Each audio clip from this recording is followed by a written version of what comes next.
Alright, welcome to Deus Ex Mankind Divided. I received this as a gift, thank you very much. I wanted to run through this anyways, but it makes it easier given my current circumstance. So in case you're looking, this is a blind run, by the way. I played like the first 30 minutes or something, so I got like kind of the tutorials and new mechanics out of the way. But for the most part, I past the first 30 minutes, I have absolutely no idea what's happening in this game. With that being said, my playstyle will mostly be just kind of like stealth sniper. It's not really going to be non-lethal or lethal. I'm just going to play how I feel kind of a thing in the given situation. I don't really like limiting myself to guns blazing or to stealth and taking everyone down silently. I just like doing whatever. But that's mostly what you're going to see from me is just some sniper action and potentially some non-lethal stuff and potentially some lethal stuff. A little bit of stealth, a little bit of combat. I like mixing it up. And I'm also going to be a complete asshole to everybody, so have fun with that. Because I think it's hilarious in this game when the dialogue does that. So we're going to be playing a new game here. As I said, only done the first 30 minutes just to learn the game. And I'm going to say, give me Deus Ex. And it's saying it's going to overwrite my game. And there's actually a recap video for Human Revolution. It's 12 minutes. We're going to watch it. And I'll put an annotation in case you don't want to see it. But here we go. The year was 2027. Advances in biotechnology were helping people improve their physical and mental abilities to an amazing degree. Provided, of course, they had enough money. A new breed of people was emerging, half human, half machine. And in Detroit, at least, not everyone was happy to see it. I'd just landed a job as head of security at Sarif Industries, a cutting-edge biotech firm. David Sarif himself handpicked me for the job. Said he needed me to keep his people safe. My ex, Megan Reed, was one of them. A brilliant neuroscientist, Megan had found a way to make augmentation safe and affordable for everyone. All she had to do was present her research to Congress. But the night before her big meeting, my security measures failed. A team of Black Op mercenaries stormed into Sarif headquarters, massacring everyone in sight. 3 of the mercs were heavily augmented walking tanks. Their mission? Take out Megan and her team. I tried to stop them, but their leader tossed me through a plate glass wall. Last thing I heard as his bullets slammed into my brain was Megan's dying scream. I should have died with her. Only I didn't. High-end military-grade enhancements saved my life. The best augmentation Sarif's money could buy. Took me half a year to get a feel for her. Should have taken longer. But 6 months into my recovery, Sarif Industries was attacked again. This time, by a radical group of pro-human purists. Violent, militant, and fanatically opposed to human augmentation. They claimed to be members of Humanity Front, a non-profit organization that wanted the UN to limit biotechnology research. The thugs broke into Sarif's factory and found machinists working overtime on a top-secret military augment called the Typhoon. Sarif sent me to retrieve it, and when I did, I found one of the so-called purists next to it, wired with cerebral implants, trying to download its classified specs. Obviously, something more was going on. The AUG killed himself before I could question him. Sarif ordered me to dig deeper, so with the help of Frank Pritchard, Sarif's head of cybersecurity, I did. Turns out a second hacker had been controlling the AUG's actions from somewhere off-site. Pritchard and I tracked his signal to a secret FEMA internment camp in Detroit. The Black Op mercenaries were there. The same mercs who'd left me for dead 6 months before. Figured they'd try again when they saw me. Wasn't so easy for them this time. I took out the tank named Barrett. Even got him to give me a new lead. A penthouse apartment in China. Of course, we both knew it would be a trap in the end.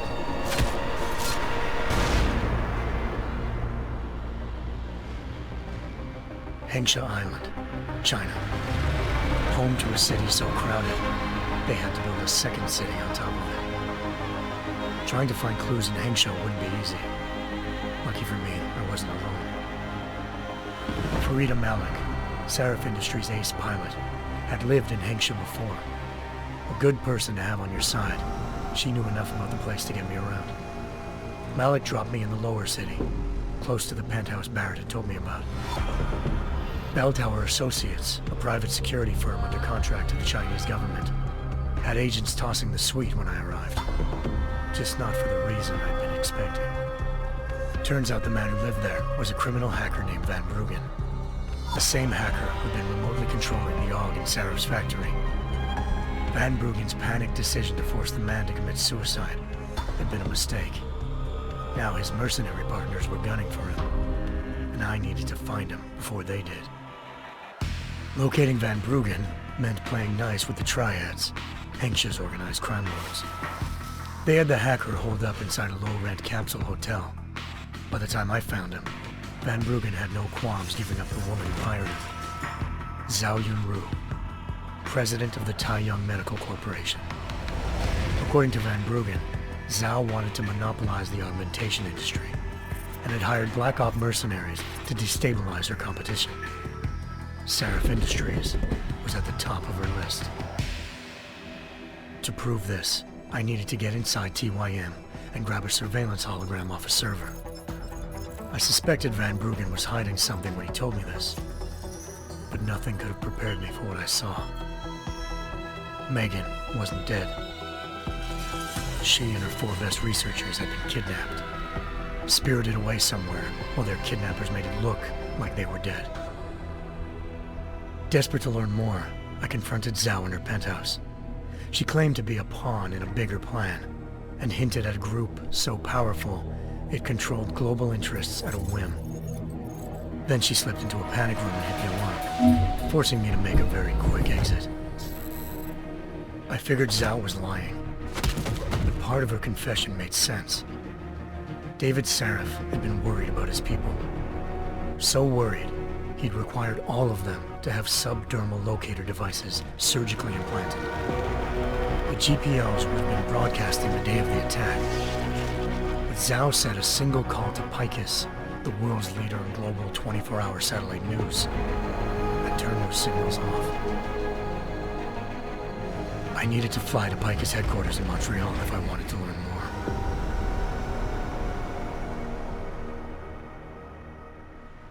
Eliza Kassan, Picus Communications' First Lady of News. Malik thought I was reaching when I told her Eliza was involved in this. The world's most famous news anchor, working with a mercenary hit squad. But when I confronted Kassan in her office, she freely admitted to jamming Detroit's satellites the night Megan's team had been taken. Said she's just been following her commands. I suspected she wanted to say more. But Black Op mercenaries showed up looking to shut us both down. And just like that, the Eliza I'd been talking to disappeared. The Mercs were led by an augmented killer I'd crossed paths with twice before. Fedorova, a woman who'd made silence her best friend. She waited for me to track Eliza's transmission to a secret server room underneath the Picus complex, then jumped me from behind. A deadly fight ensued. I made sure she never moved silently again.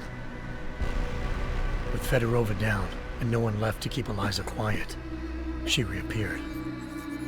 Turns out Picus's First Lady of News wasn't a lady at all. She was a sophisticated AI program, engineered to monitor data streams and control what people believed. Eliza told me the Mercs had brought in a Humanity Front doctor named Isaiah Sandoval to remove the scientist's implanted tracking devices while Detroit's satellites were down. She also told me to speak to David Seraph if I wanted to learn more. By the time Malik and I got back to Detroit, tensions between normal and augmented citizens had reached a flashpoint. Riots were breaking out in several cities, and the UN was being urged to intervene. Seraph was trying hard to convince Hugh Darrow, the inventor turned philanthropist who'd once been a leading proponent of enhancement technologies, to help stop a possible regulatory vote. Seraph had a lot riding on Darrow. Megan's discovery would have given millions of people the chance to evolve beyond their normal human abilities, and at the same time catapulted Seraph Industries to the top of the Fortune 500. According to Seraph, Megan's kidnappers knew this, and didn't want people evolving unless they controlled how it was done. He called his enemies Illuminati, and urged me to keep searching. Determined to do so, I tracked down Sandoval via America's most outspoken augmentation opponent, Bill Taggart, Sandoval's boss and founder of Humanity Front. Sandoval admitted to operating on Megan's team when I confronted him, but said he hadn't removed their GPLs. He'd merely switched them to a different frequency. Pritchard was able to trace one of the signals to China. Malik and I immediately took off in pursuit. Unfortunately, the Illuminati were one step ahead.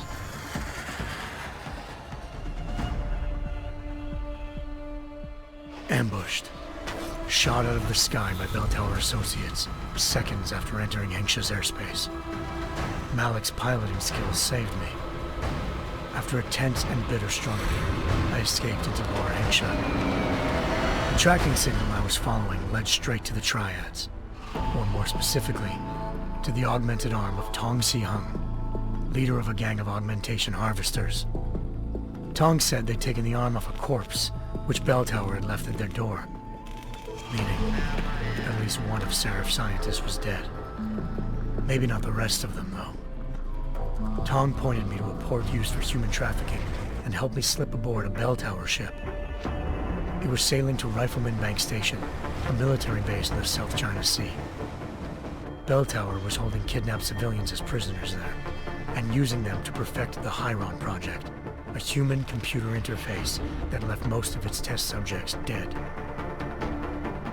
My search for Megan would have ended then, if not for a mysterious ally named Quinn. In exchange for my help exposing Bell Tower, he slipped me aboard a second ship headed to Singapore, and an Illuminati-run biotech facility called Omega Ranch. 3 of Seraph's scientists were there, forced by their captors to create a technology capable of remotely shutting down augmented abilities. Thanks to an emergency recall notice issued by the World Health Organization, millions of people all over the world already had the biochip installed. With the help of the scientists, I tracked Megan to a private section of the ranch. There, I ran into Yaron Namir, the walking tank who'd put a bullet in my brain the first time we met. He'd teamed up with Zhao and was hoping to catch me off guard. But their little ambush didn't work. I found Megan in a suite belonging to Hugh Darrow, the billionaire philanthropist who'd Seraph had called on for help. Darrow had convinced her to go along with the biochip plan by promising to sabotage the tech. As she was explaining this, Darrow appeared in a global broadcast, telling the world that augmentations would be the death of mankind. Then he activated the biochips to prove his point. All over the world, augmented people flew into a killing frenzy. Darrow had betrayed everyone, and it was up to me to set things right. To do it, I had to reach Panchaea, a massive installation in the Arctic Ocean. As I raced through corridors built by an all-augmented workforce, I saw death and destruction firsthand. By the time I shut down Darrow's broadcast, I knew the damage he'd done. Still, humanity's future remained unclear. How would the world react to this sabotage? Would people ever regain their faith in augmentations again? What would be the Illuminati's next move? Only time could give us the answers.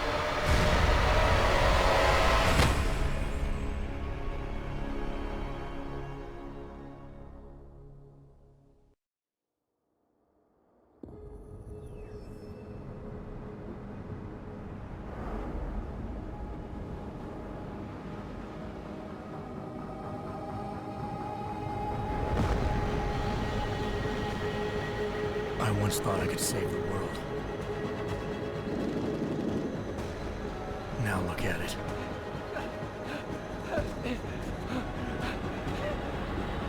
In yet another augmented terror attack, 200 151 passengers aboard Sister Airlines Flight 451 were killed when an augmented passenger broke into the plane's cockpit and ruthlessly butchered its flight crew.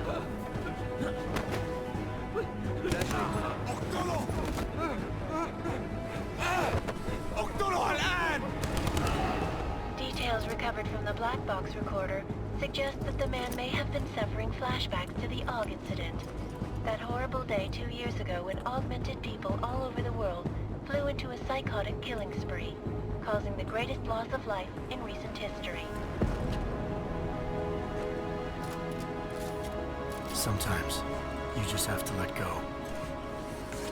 And embrace what you've become.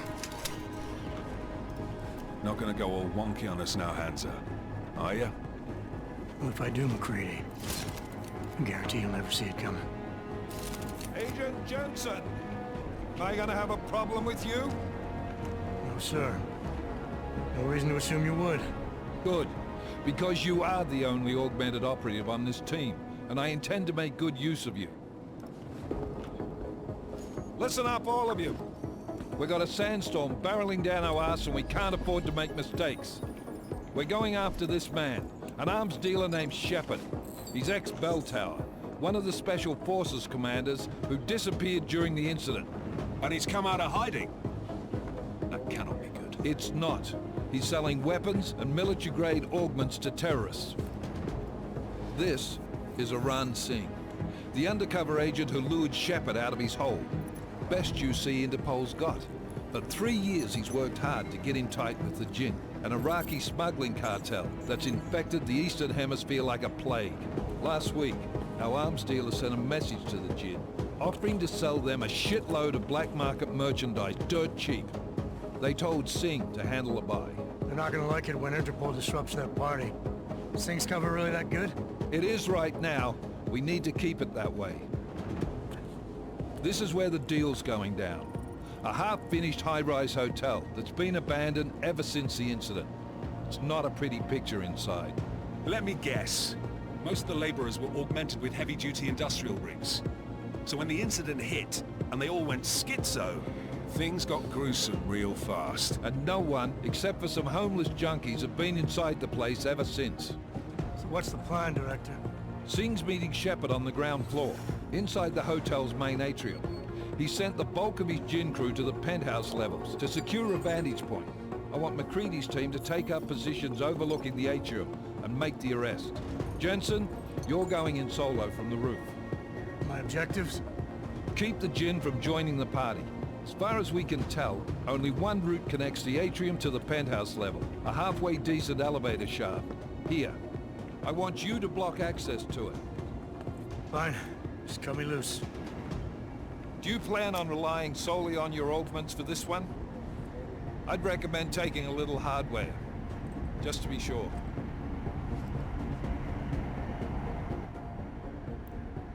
Alright, so we got a choice there. We're gonna go non-lethal. We've got a UC in there. Might be easier to maintain his cover if he's not the only one still breathing when this is done. Smart thinking. Yeah, but if anything does happen to him, you'll be telling his wife. After you get out of the hospital, of course. What about range? There's lots of wide spaces and high ceilings in there, but a number of tight and constrained rooms too. So it's a crapshoot, really. We're gonna take the tranquilizer rifle. Well, I'm not looking to play dice with anyone in there. Give me something with distance. Your call. Less chance of being seen and compromising Singh that way. One last thing, Jensen. Singh said the Jinn are using some sort of portable Wi-Fi device to boost communications. He's got a better chance of maintaining cover if you disable it. I'll keep an eye out for it. But aren't we on the clock here? You said there's a sandstorm moving in. There is, and we got the intel on this mission at the very last minute. So we're scrambling a little. If it comes to it, your #1 priority is keeping the Jinn out of that atrium. Copy that. Time to put away your heavy thoughts, gentlemen.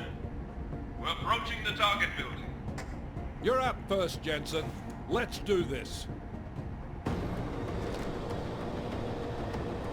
Task Force Actual. This is Knife Leader. Engage Hush drives and descend to Angels 1-5.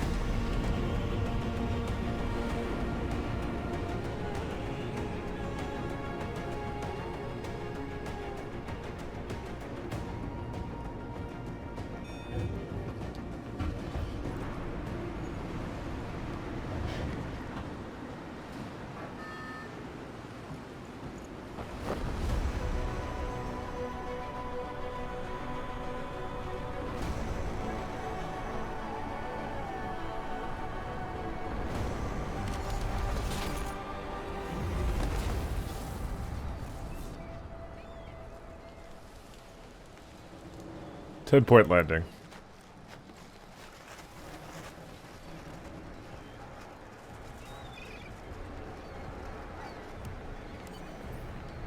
Alright. So, first things first, we're gonna... I think I don't have subtitles on. Here they are. Yeah, here they are. Okay. Now we have subtitles. I'm just gonna show you quickly some of the settings here that you can do. I have field of vision up to full. Graphics are relatively high. Just kept it kind of the way it was. My computer's aging, so I don't want to put it too much higher. We got gameplay. Now, three things it does turn off, it appears for this difficulty, because I had it all in green when I started the game, and then when I chose this difficulty, it turns off objective locator, reticle, and pickup outline. I'm going to keep playing without it for now, but I can always kind of just put it back on. You also change the UI and other things like that. And the difficulty is still whatever, so we can change it if we want to. This is Jensen, I'm on the roof. Solid copy. Move into the building. The access route you need to block is at the far end of the penthouses. And keep in mind, the direct route might not be the easiest one. Roger that. McCready will advise once his team is on the ground. Miller out. For some reason the dialogue actually doesn't feel that loud. But it's just kind of like, I'd have to turn down everything else then. Yeah, whatever. It's, I haven't changed the settings of this game much. I was playing around with it a little bit, but yeah. So. I can also punch vents. Fuck yeah. So, there are like grabbable items, but it doesn't highlight it as per usual. So, I don't know. I'll just keep it off for now. I'll see what I like. This guy has a pocket secretary. Is there anything else in this place? No. So we can view the entry. Door code is 4801. The storage area on the roof. Okay. Well, we want to be hacking most of the time. How do you even get that in there, even if you want to go there? Who even knows? Kind of neat looking. I have to say that the movement in terms of like your mouse looking around kind of thing doesn't exactly work too well. It feels a bit laggy. I don't know if it's just it might be just my computer, so I can't really say much. We're doing the tutorial, by the way. Hope you like tutorials. Jensen, we're moving through... Oh, fuck! What's wrong? The Gen have got a few Jennies up and running. Gonna have to hack keypads. You should enjoy it, McCready. They have colors and shapes. Just remember, red means bad. Fuck you. Alright, so we're doing a little tutorial thing. So it's saying, okay, we have smart vision here. I'm gonna equip it to mouse 4, and... Hey! We got wall hacks now. Structural weakness right over there. It also shows you some objects that could be highlighted. That's why I don't think it's that important that I have object highlights on, but we will see. So, if you were looking at the wall hacks, you can see there's 2 tangos over there. There's like a yellow panel there I can interact with, and some other stuff. And so we can see here that this keypad is disabled. So what I will do is I will make it to this keypad over here. This uses a bit of your bioenergy, but I will say that the bioenergy appears to just regenerate on its own. It's not limited by eating fucking candy bars and stuff like it was in the first game. In addition to the fact that your health appears to just regenerate on its own whenever the fuck it wants. So this is a regenerating health game now. Having a look around. I'm actually supposed to go this way. So, that is just the state of the game right now. I can show you the augments in a bit for that, but we're gonna just turn on the breaker. There's a consumable biocell. Alright, maybe I should put on item highlights, because I probably would miss that. I don't know. Yeah, I'm blind as a bat, guys, so I'm gonna just turn that on. Who cares? Okay, we're just turning on pickup outline. So this is now dangerous as fuck, so well, one thing I can show you guys is that we'll go through some of the menus here. Here's your new inventory system. You can sort it by gun stuff. It has this weird little, like, it brings things out a bit. It's a weird effect. Don't like it, but whatever. So we can start putting things around here. So this is my hypostim, this is my biocell. Whatever, what the fuck is this? I think this is just tranquilizer darts. Sorry, I'm trying to... It just fades in. I really actually don't like the new UI they did for this, because I have to, like, click it, and then, like, it fades in. That's horrible for it to fade in. And we have also Typhoon ammo. Yes, we have the Typhoon, which is what I was going to go to here. So here we have all our... these are all our augments right now. We actually have a great deal of them. So hacking returns pretty much in the same way you expect before. And it seems that this game kind of... I guess either it resets later, because there's not a lot of choices here. I think it maybe resets later in the game here. And it's just giving you a taste of like what everything is kind of at full. Or you just unlock more. I think you just unlock more. Because it's kind of weird, because you just have like... I'm gonna guess we unlock more, by the way. We have Typhoon. So it's just basically it didn't start this game with the whole thing like, oh, like you're Adam Jensen, but suddenly all the shit you learned from the first game you kind of just forgot. Here's reload dexterity, recoil, and marksman aim stability. It didn't basically go like, oh, you forgot how to do augments kind of thing. No, it basically just starts you off with like a kind of like a believable amount that like you may have chosen in your initial run of the game. So there's that. So now you can see the item highlights that I just put on. Listen, it doesn't make a difference. We're playing a RPG shooter style game, you know, it's not a big deal. Okay, so now we gotta learn how to hack the game. So here's your hacking system network. Security rating 1, attempts left 5 out of 5. Alright.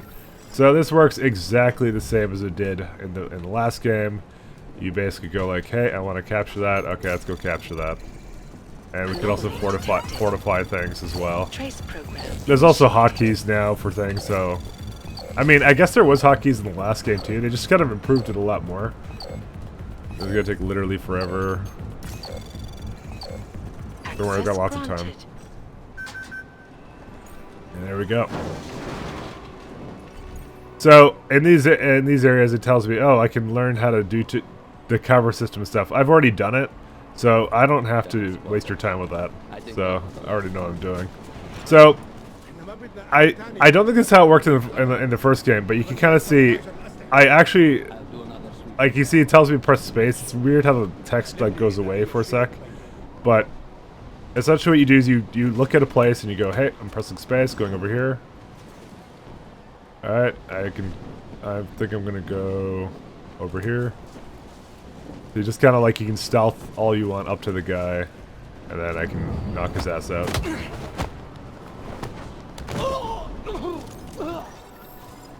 So I get a lot of points for basically doing a stealthy takedown, which, you know, we will basically try to do a lot of stealth takedowns, but I'm not a person that likes to do stealth kind of exclusively. Like, people are like, oh, I gotta now go back to my safe because I fucked up and they know I'm here.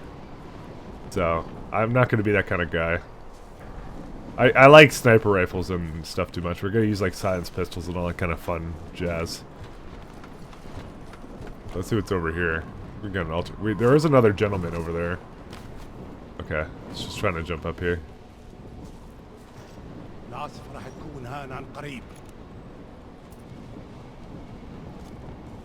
This is kind of hard. He stood still.